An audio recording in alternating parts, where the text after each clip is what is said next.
BJP সরকার নরেন্দ্র মোদীর আমলেই তাকে best MP করা হয়েছে। খুব সহজ প্রশ্ন, যে বিজেপির সাথে ভালো সম্পর্ক না থাকলে, তলে তলে গভীর প্রেম না থাকলে বিজেপি একটা সিপিএম এর এমপিকে বেস্ট এমপি বলবে? সেলিম কি করে হেভি ওয়েট হয়ে যায় না?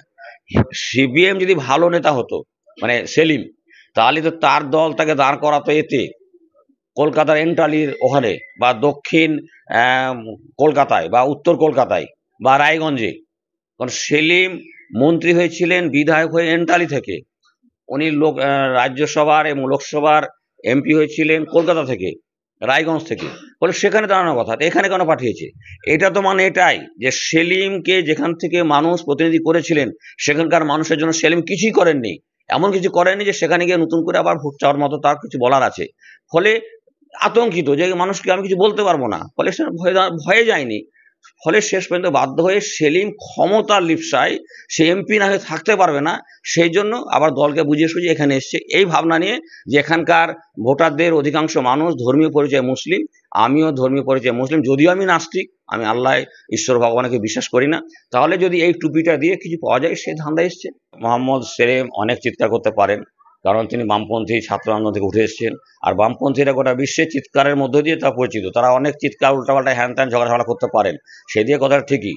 কিন্তু এটা বুঝতে হবে যে সেলিমকে কোন প্রধানমন্ত্রীর আমলে বেস্ট এমপি বলা হয়েছে। এটা তো আমার জানা মতে যে বিজেপি সরকার নরেন্দ্র মোদীর আমলেই তাকে বেস্ট এমপি করা হয়েছে।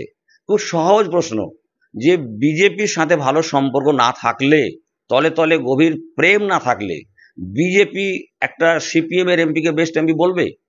আজকের যুগে আমরা দেখতে পাই শিক্ষক নিয়োগের ক্ষেত্রে, শিক্ষককে পুরস্কার করার ক্ষেত্রে, শিক্ষকদের রাষ্ট্রপতি পুরস্কার দেওয়ার ক্ষেত্রে, শিল্পীদের, গায়কদের, সিনেমা আর্টিস্টদের বা রাজনীতিবিদদের কোনো ক্ষেত্রেই সম্পূর্ণ নিরপেক্ষভাবে কোনো পুরস্কার দেওয়া হয় না বা সিলেকশন হয় না, সবটাই রাজনৈতিকভাবে করা হয়।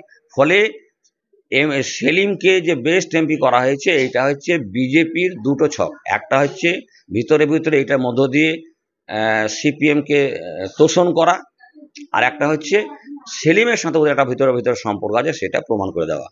দ্বিতীয়ত আমি অন্য দুটো কথা বলতে চাই, সেটা হচ্ছে যখন সিপিএম ক্ষমতায় ছিল, তখন সিপিএম এর মাদ্রাসা শিক্ষামন্ত্রী ছিলেন আব্দুস সাত্তার।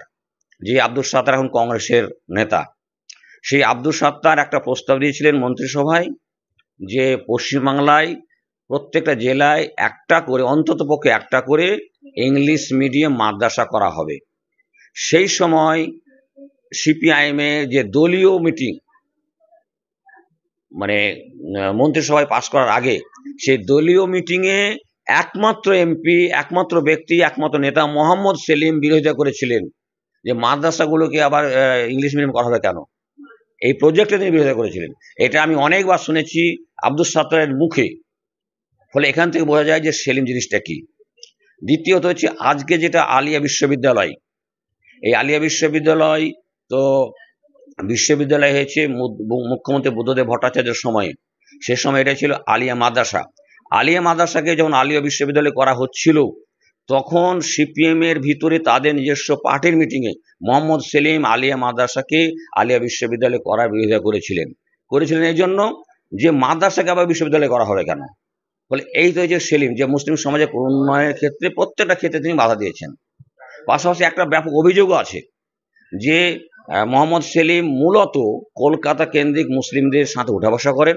ফলে কলকাতার বাইরে গোটা বাংলার যে মুসলমান, সে বাংলা মুসলমানদের কথা তিনি ভাবেন না, সে বাংলা মুসলমানদের উন্নয়নের কথা তিনি চিন্তা করেন না এবং করতেও চান না। তিনি কলকাতার মুসলিমদেরকে সন্তুষ্ট রেখে সেখান থেকে থাকতে চান।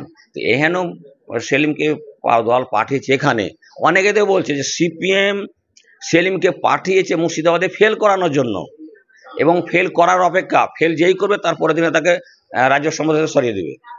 ফলে এইরকম একটা দোদুল্যমান অবস্থায় মুর্শিদাবাদ লোকসভা কেন্দ্রের ভোটার অত সহজেই ভোট দেবেন বলে আমাদের মনে হয় না।